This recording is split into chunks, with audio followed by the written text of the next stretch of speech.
Kowe iki sesuk isu apa kurang entukmu ya wis semono lho. Lho tapi kan kula nggih saged panas-panas mlaku. Lek ngono sing keri dhewe Madiun Jakarta iso mak ganti alamat liya apa ora? Madiun genti ngendi ngono iso ora? Lek iso gampang tak tambahi isuk-isuk. Ayo.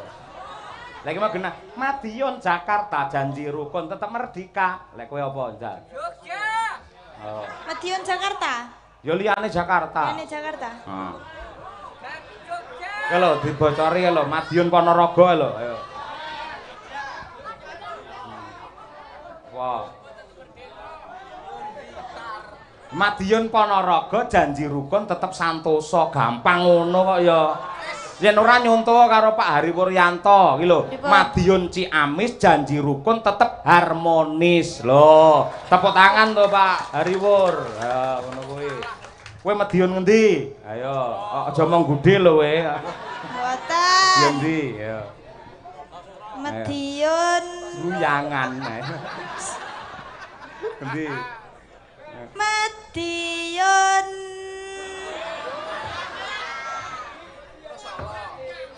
Ngendi? Kedap.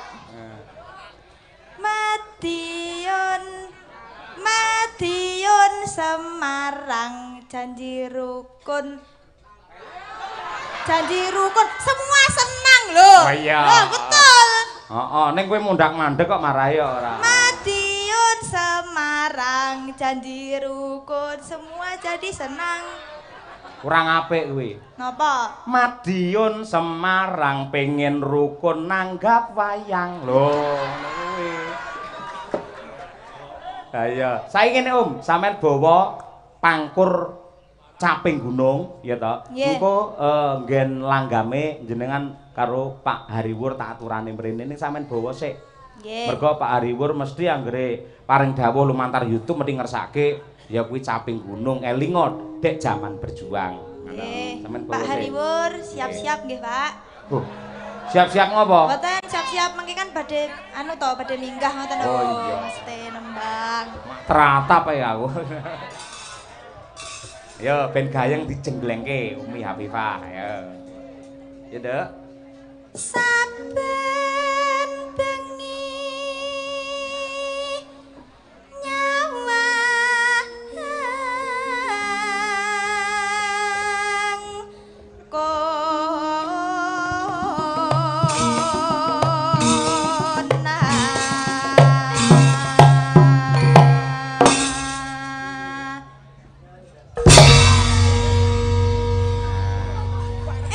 timbangane turu sore.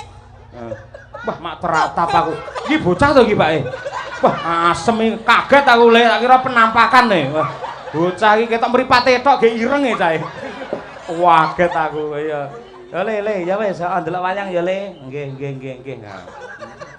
Wah, mak jelek e. Tak kira arep nyolong lato-latoku e. Salah. Ayo. Ya nduk ayo. Yen memajang amung karo janur kuning janur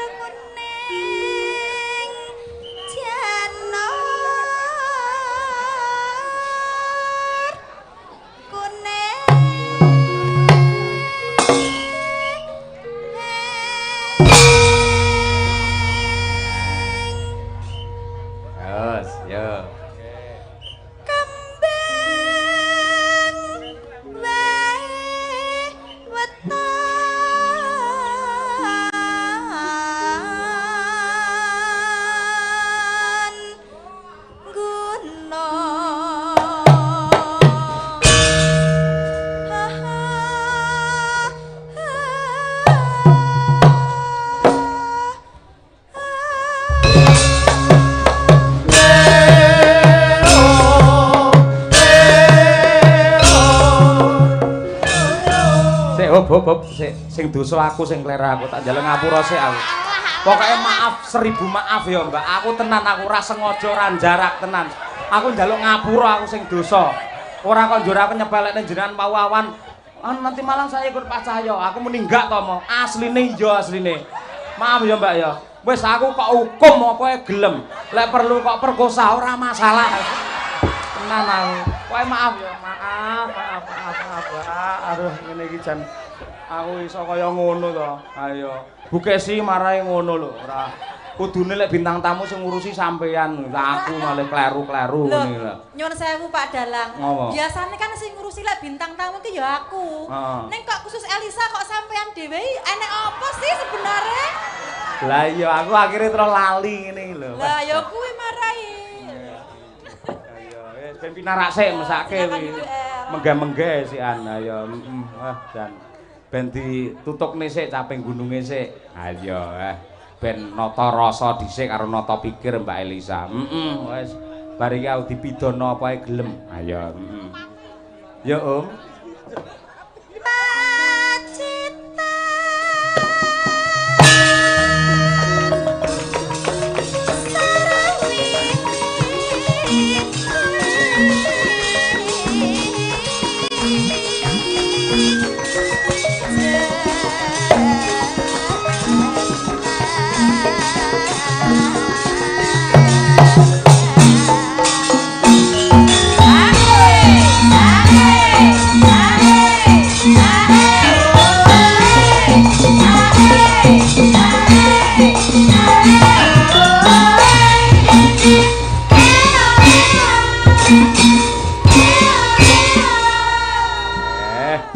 Jane mau bengi lak awake dhewe ning Darmareja. Ya, karo Kang Rajamala wis dilekne. Mosok hari koperasi ora nek bintang tamune. Aku ya njawab ora enek. Medyane senengane klasik aku wis ngono. Bae aku sing luput. Ha iya. Wis muga-muga ora prengat-prengut. Jan weh. Tulisan ning jaba iki mari ya Elsa dudu Elisa iki lho. Ha iya. Elsa iki lak ya mobil to. Ha iya, sing biasane ditumpaki to. Ha iya, ngono kuwi. Pokoke maaf, beribu maaf. Ha iya, Ya Nduk Umi, ya. Panas.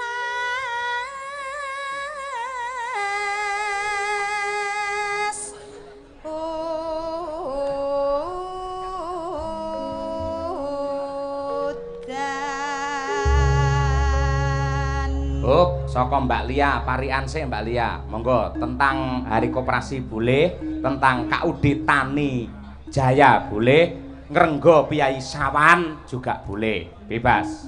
Ya, Mbak.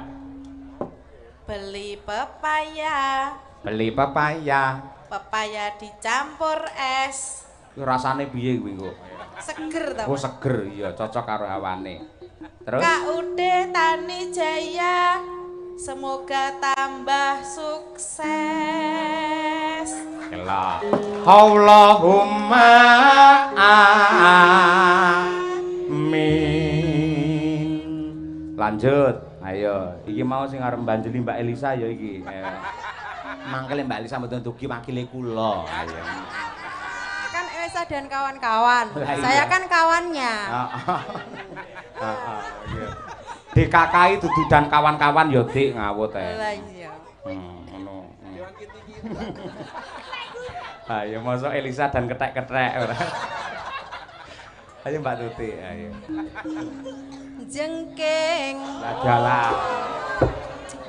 Mengkirian toh Pak Yoyo. Piye Mbak Tuti? Dengarkan dulu, jangan berpikiran yang negatif. Ayo. Jengking. Terus Karo mekangkang. horor iki ora. Enggak Pak Yoyo, dengarkan dulu, saya tuh selalu punya inisiatif untuk menuju positif. Waduh. Teater Banjoli Elisa Rasido lho. Ayo. Terus piye terus e? Jengking karo mekangkang. Timbang padha mbeling, monggo sedaya mirsani wayang. Ya. Allahumma amin. Matur nuwun untuk Yuyu Kangkang. Ayo. Ayo istriku, ayo. Bar iki pokoke bintang tamu urusana dhewe Bu, aku arep melu-melu. Tak lali neh, ayo. Kapokmu kapan? Ayo.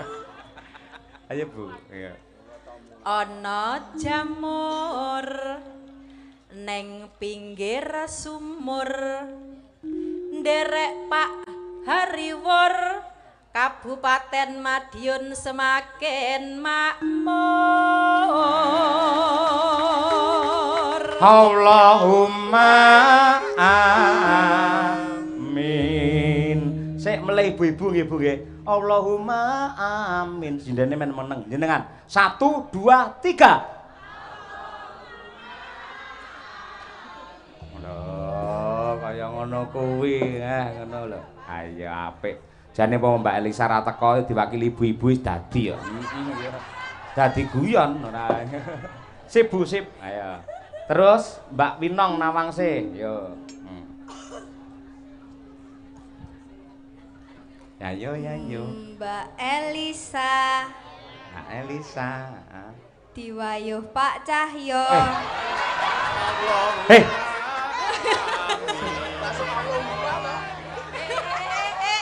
Yoga. Kita pada setuju kabeh ya. Rumangsamu aja aneh-aneh to, nong. Bener. Ucapan adalah doa. Mulai nganti kelakon tenang rumah sama aku ora seneng apa piye. Malah ora. Ning iki lho jawabane iki lho. Ayo jawabane iki lho mesti apik kok. Lho. Koperasi Tani apa? UKDW ayo baleni sik wong arep ora ayo. Malah koperasi UK ora ayo. Kene lembut kuwi ora ayo. Ayo. Ayo Mbak Elisa ndang. Mbak Elisa diwayuh Pak Cahyo. Koperasi Tania Jaya. Iki malah Pak Karno Tania Jaya iki maksudmu ora? Oh Tani Jaya ya. Jaya. Oh ya. Oh KUD ya diulangi. Berat iki saiki. Jane ya ayu, suarane apik ning pekok. Maaf.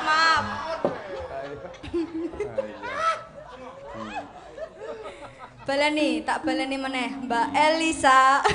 Aku sing ra penak iki lho bulan baleni lho. Terus diwayuh Pak Cahyo. KUD Tani Jaya. Mugi tambah bagya mulya. ayo Bu. Allah. Elok. Lintang. Ayo. Iki mesti bocah iki agamis kok cah iki ya. Ayo. Kula mboten neko-neko, Pak. Wah, ya kudu ngono. Ayo, nganti neko-neko Mas Larso ndak nesu. Mas Larso. Ora. Ayo. Rekae bocah WA nembung ya, Pak Hemsa.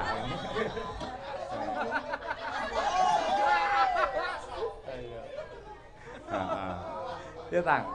Dolanan Tamiya. Karo Mas Larso. Lah.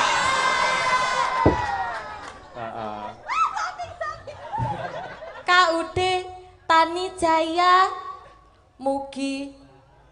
Mugi sukses saklaminya.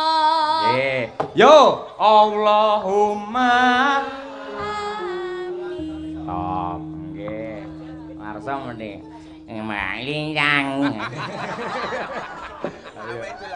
Awakmu, ayo. Iki lho, rungokne. Disemayani. Semayani ya. Kok mundur. Waduh, sakne umum ayo. Mugi sedaya para petani tandurane subur makmur. Ya. Allahumma amin. Apik. Yo, terus Om. Ayo. Panasudan aling-aling caping gunung. Jatim.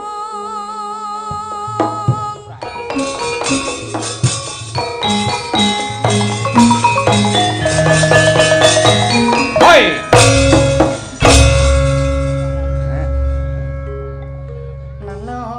Latihan wadon sareta Swara suling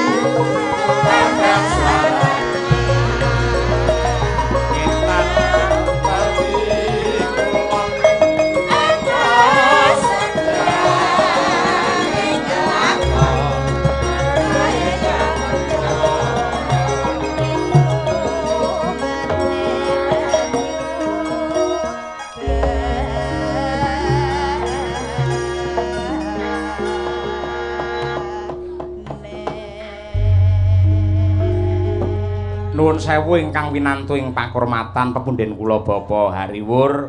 Kula nyuwun kanthi sanget mewakili warga masyarakat Sawahan Madiun mriki mboten ketang namung sak gebiaran monggo tindak dhateng pepanggungan paring dawuh lan ugi nyekar sesarengan caping gunung wonten ing pepanggungan mriki. Ya. Monggo Bapak, para masyarakat nyuwun tepuk tangan untuk Pak Hariwur.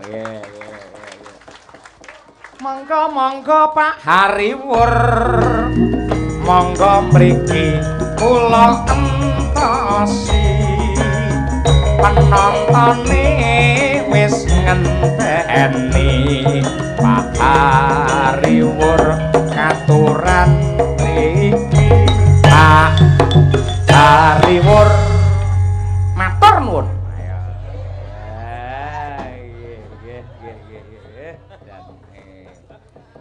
Lho piyai adem kaya ngene iki. Ayo nggih. Nggih.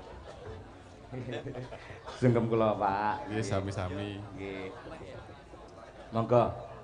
Niki langsung mawon soalnya pun apal. Pun apal sedaya nggih. Sing penting guyub rukun ngaten nggih.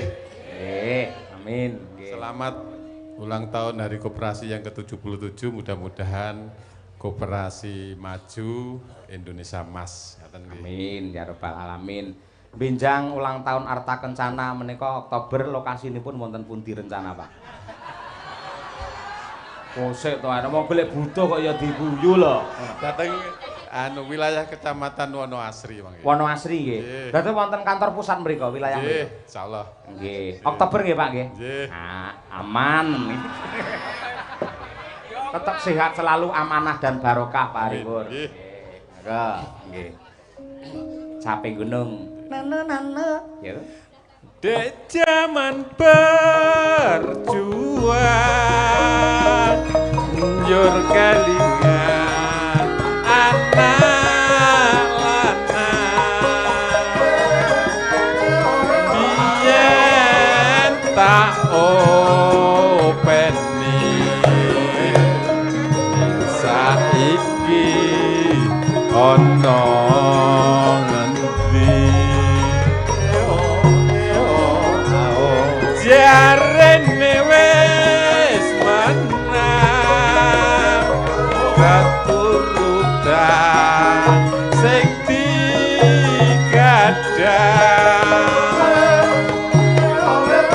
yen nate janji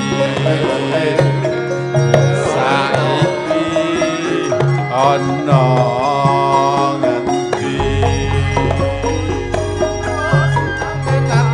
jarene wis menang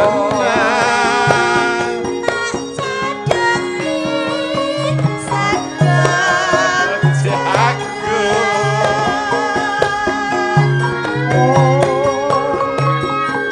yen mendung tak turuti caping gunung.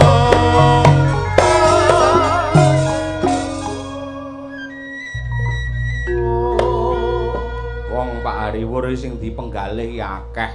Kersa ngapalke caping gunung wis pira-pira. Ayo nggih. Mboten napa-napa, Pak, nggih. Lek sing salah jenengan ra masalah, nek sindir sing salah ya potong tenan. Nggih. Guyon, Pak, guyon nggih, nggih. Soker bisa nyawa gunung desa hati rejo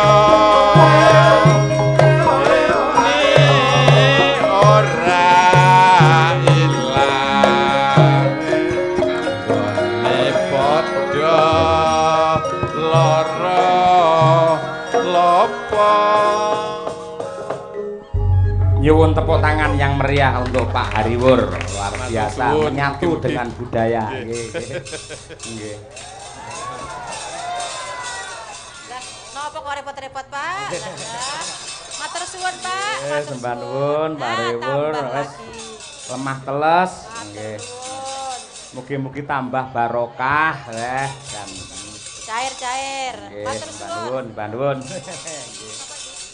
Ayo sepenting tetap sehat lan ugi tansah pinaringan sabar lan kawicaksanan. Tenan. Wis arep golek sing kaya apa to, Nduk? Nduk wis tentrem rahayu kaya ngene kok. Ayo. Yo, pun mari kesel, Mbak. Aman? Aman, oke. Oke, para pirsawan yang budiman. Selanjutkan kita tampilnya. Ayo. Mbak Elisa Urcarus Alaso. Ayo, coba kaya apa? Yo, dikurmati bareng-bareng tukung-tukung dados. Yo.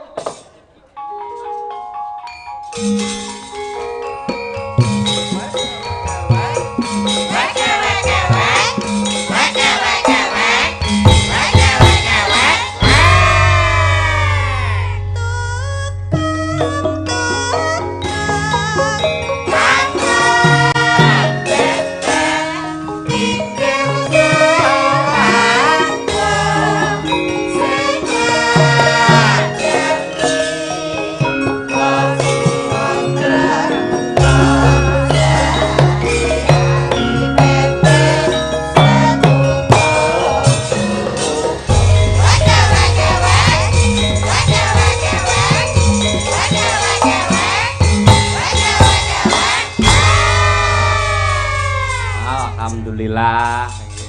Selamat malam sugeng dalu macange Yulimbo ingkang kula tresnani. Aduh.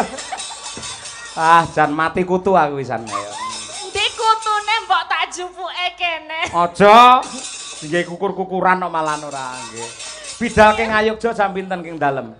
Wow, sekitar jam 7 karena ada infonya sekitar jam 6 tadi. Nggih. Pak Yoyo kan masih belum jelas tadi. Iya. Jadi jam 6 Mbak ternyata panjenengan betul bintang tamunya. Waduh, aku wis arep ning mall. Yen neng mall sampean malah kelangan duwe, lek rene malah entuk duwe, Mbak. Lho, ngono kuwi. Loh, kula niku kan sesuai dengan asas koperasi, asas kekeluargaan. Betul. Ya, dadi sing penting ki ya aku seneng karena ya di sini bukan kok saling menyalahkan satu sama lain, tapi iki dinggo ngrumaketake antarane nggih panjenengan kula Bu Kesi ini adalah kesempatan untuk kita bisa kolaborasi bersama. Jadi kesempatan kudu tetep mangkat ngaten. Iya. Mongko kula bingung tenan lho jam 12 Pak Cahyo. Mangke dalu kula niku napa tumut panjenengan napa mboten nggih kula WA ngaten. Oh kula mboten ngejopi jenengan Mbak. Waduh langsung sakit hati, langsung seragamku tak guak kabeh rasida wis koperku tak guak aku lunga aku. Sekarang nggih ngaten niku Bu, Pak Cahyo niku nek pun wonten sik enggal melih ngaten nggih sik nomor kalih niku dipun lupakan ngaten lho.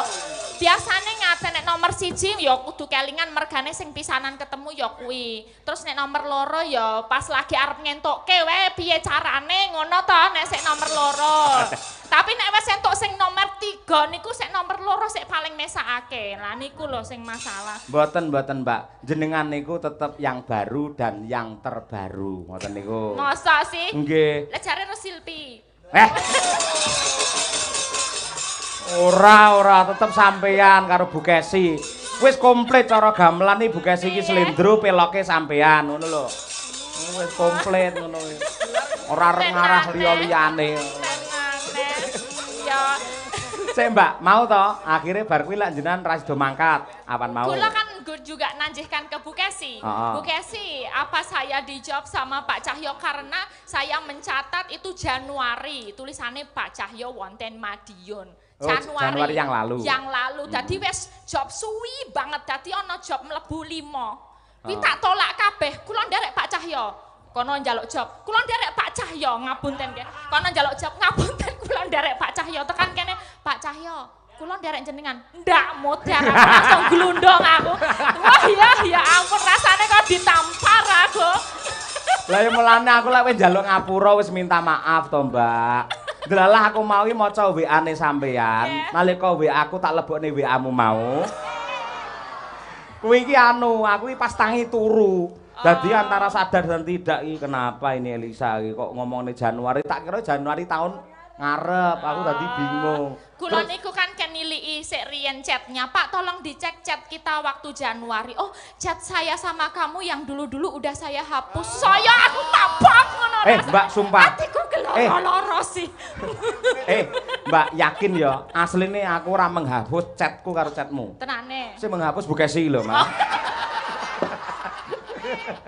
Nggih. Yo. Mboten iki namung Google cekan kemawon. Terus mau to tak telepon mau bar magrib. Terus piye jenengan wae tak telepon mau? Ya itu, tadi saya habis ya udah nggak apa-apa. Saya besok karena ke Ponorogo jadi nggak apa-apa aku pijet langsung pijet bar pijet aku arep ning mall ngono to, arep healing ngono. Terus kok entuk telepon, waduh lagi koperku barang isih ketinggalan. Ya wes aku langsung ambil dan segala macam aku dandan ning dalan ngono ya. Karo jalan. Nggih, terima kasih lho Mbak. Artinya saya masih diselamatkan oleh Allah. Upamane ya, jenengan tak job nggak bisa saya sudah ikut dalang ini.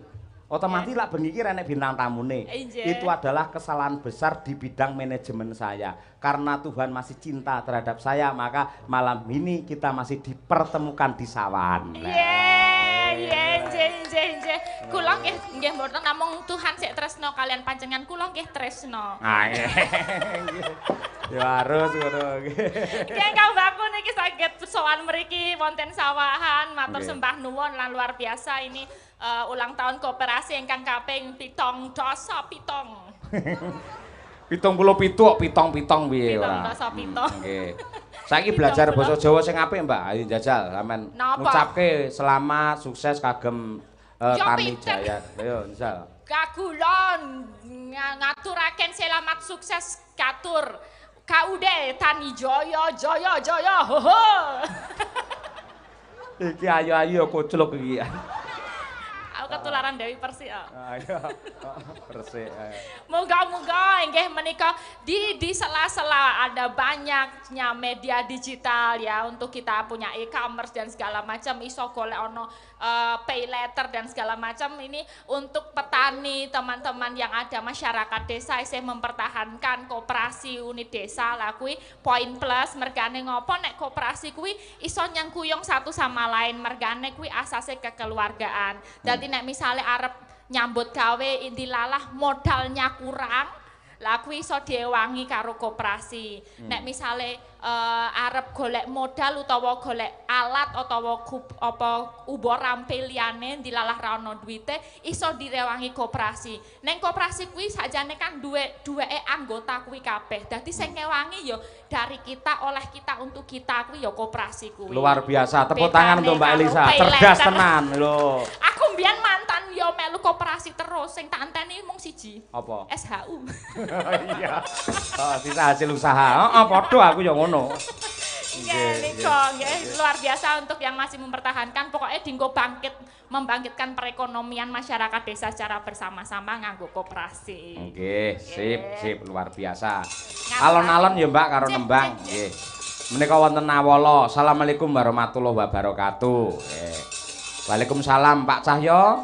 Ing wekdal dalu niki kula nyuwun gending pepiling kalian podang kuning. Gending menika kula aturaken dumateng para pamirsa ing wekdal dalu niki. Semoga Pak Cahyo Kuntadi dipun paringi sehat, banyak rezeki, krumadang karajaya selamanya. Amin. Dari Pak Harsono saking Dukuh Benguk. Nggih Pak, leres. Dukuh Benguk, Desa Labean. Cabean toh? Kula wau muni pripun? Labean. Labean niku salah sing bener cabean. Cabean komunitas nggih. Persatuan Penyandang Cacat. Wah nggih. Pak Arsono, wassalam. Nggih. Siap matur nuwun. Nggih. Udang kuning ya, Pak? Siap. Udang kuning. Nggih, coba kaya apa? Karo kita mbok kangen. Nggih, enggak. Mbak Elisa Orcarus Alaso yang insya Allah tidak lama lagi beliau akan menghabiskan masa lajangnya menikah dengan pria yang dicintai. Amin.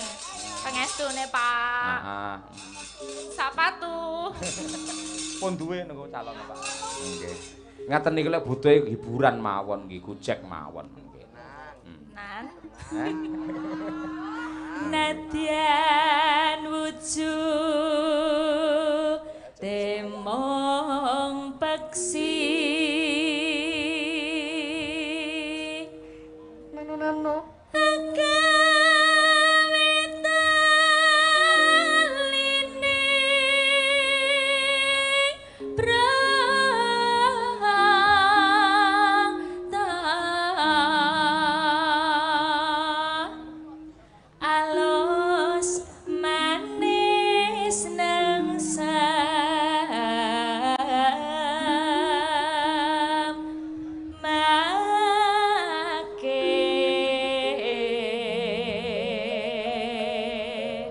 ampun kesupen Mbak, calone tanggal 30 Desember awake dhewe duet neh. 30 Desember. Wis fix positif apa ora? Pun DP kok ya positif. Ora sida iki abot lho, kuwi mayang lho, ora mung bintang tamu lho, engko ora Mbak ra sida. Sida lek kuwi asli lho. sida. Heeh, tenang ayo. Nggih.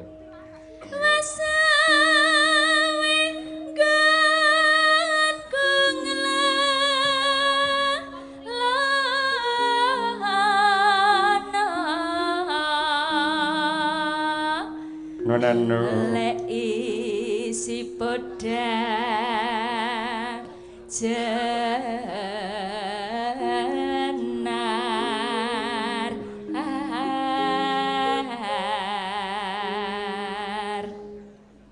iba bunga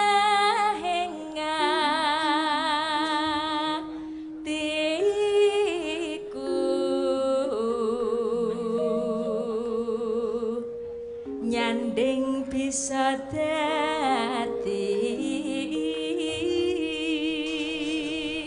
tombo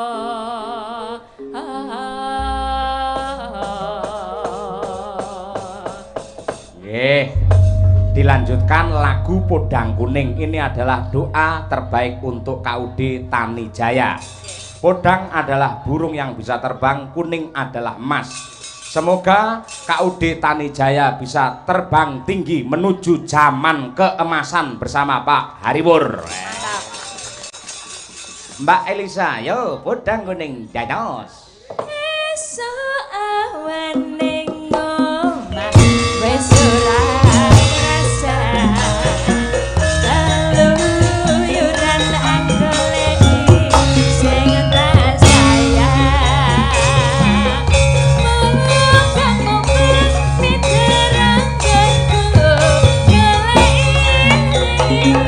Orang rasa esok awan nganti wengi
biasa. Mbak tanggapan rodok geragapan ning tetep semangat luar biasa jenengan. Tetep on terus. Tegese jenengan iki piyai profesional ya ngono kuwi. Sama profesional. Profesional. Ya itu, ya sak iso-isone. Yang penting itu tuh kita bisa membuat energi positif. Dadi iso nularke ning masyarakat. Wong ya masyarakat iki direwangi teko royo-royo adoh kono doh kene direwangi tumplek-blek sak oke wo. Sik. Sampean kleru.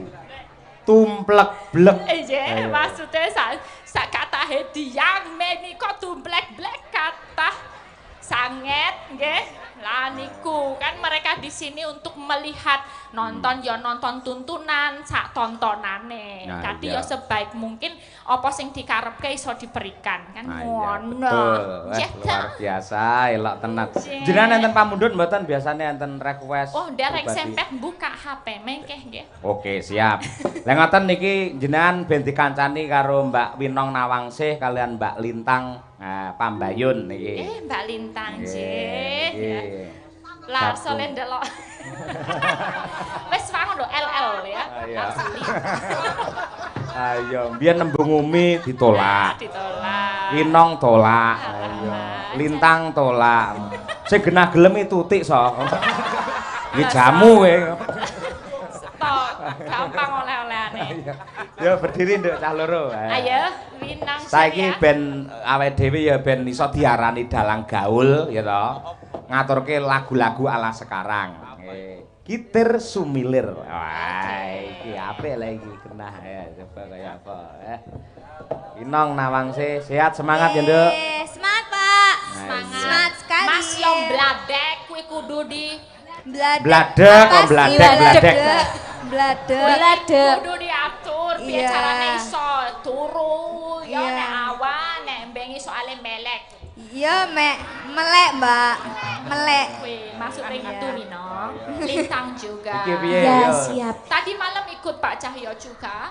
Tadi malam bobo. Oh, bobo. Ya berarti kowe saiki sing senggar brekas waras kowe ya. Nggih. Iki kan rodo ngantuk setetek ya. Iya, setitik. Teteke sapa? Winong malah dibenakne ora. Maksudnya itu sedikit itu loh. Kalau kamu kan berarti on sekarang. Ya, gimana? Insya Allah. Kesannya nek nonton penonton ngene iki menambah energi kan? Bikin semangat. Apa meneh ditunggu karo Mas Larsa. Jangan gitu. Dadi ngene, Nduk Lintang, Mbak Elisa karo Mbak Winong. Malam hari ini orang berduyun-duyun ini untuk bahagia, gitu. Mula awake dhewe kudu iso menghibur sing kanthi sak becik-becike supaya sing mirsani kabeh iki bahagia. Yen bahagia pikirane dadi padang, atine dadi seneng, otomatis esuk nyambut gawe saya sregep. Yen sregep nyambut gawe akhire rezekine melimpah ruah. Lho kuwi. Berawal saka bahagia. Oke. Kita memberikan sebuah lagu Gitir Sumilir. Nggih, coba diaturake. Yo. Mangga aja Madangkara Group. Yo, Gitir Sumilir. Dados.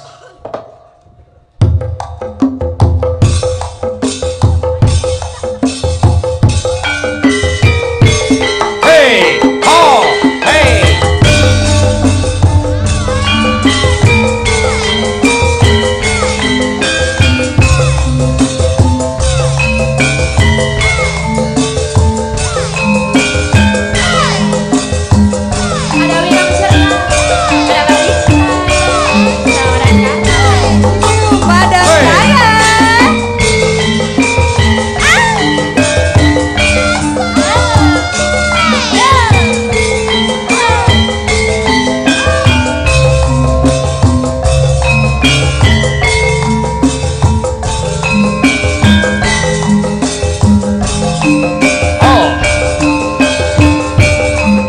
Sunda, yo.